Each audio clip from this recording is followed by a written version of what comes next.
ప్రధానంగా బహుజనులు ప్రధానంగా పిల్లల విషయంలో స్కూల్స్ విద్యాలయాలు గురుకులాలు వీటిల్లో పరిస్థితులు మనం ఎక్కడెక్కడో చాలా పరిస్థితులు అధ్వానంగా ఉన్నాయి చాలా అని చెప్పి వింటా ఉన్నాం చూస్తూ ఉన్నాం. ఈ మనవాద పార్టీలు అన్నీ కూడా నేటి బాలులే రేపటి పౌరులు అని స్పీచ్లు ఇస్తారు. అవునా కదండి? ఇస్తారు కదా. అసలు నేటి బాలల గురించి వాళ్ళ కార్యాచరణ ఎట్లుంటుంది మీకు చెప్తా నేను. పేదోళ్ళు గవర్నమెంట్ స్కూల్ చదవాలి, పేదోళ్ళు గవర్నమెంట్ హాస్పిటల్ పోవాలి. స్వాతంత్రం వచ్చి 79 సంవత్సరాలు అవుతుంది. మన తెలంగాణ కంటే 78 సంవత్సరం లేట్ కదండి. 78 సంవత్సరాలు అవుతుంది.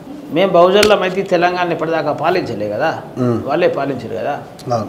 ఇన్ని సంవత్సరాలలో కూడా తెలంగాణలో 12,700 గ్రామాలు ఉన్నాయి, 20,000 స్కూల్స్ ఉన్నాయి, 19 లక్షల మంది పిల్లలు చదువుతారు. అందులో 12 లక్షలు సుమారు 12 లక్షలు 11 లక్షల మంది అమ్మాయిలు చదువుతారండి.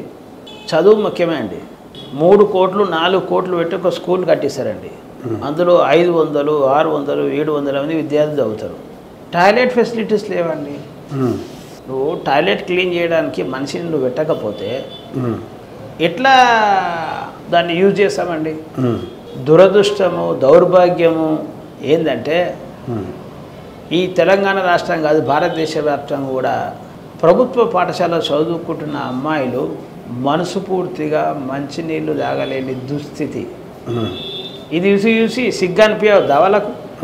మీరు చెప్పండి, సిగ్గు అనిపించాలా లేదా అండి?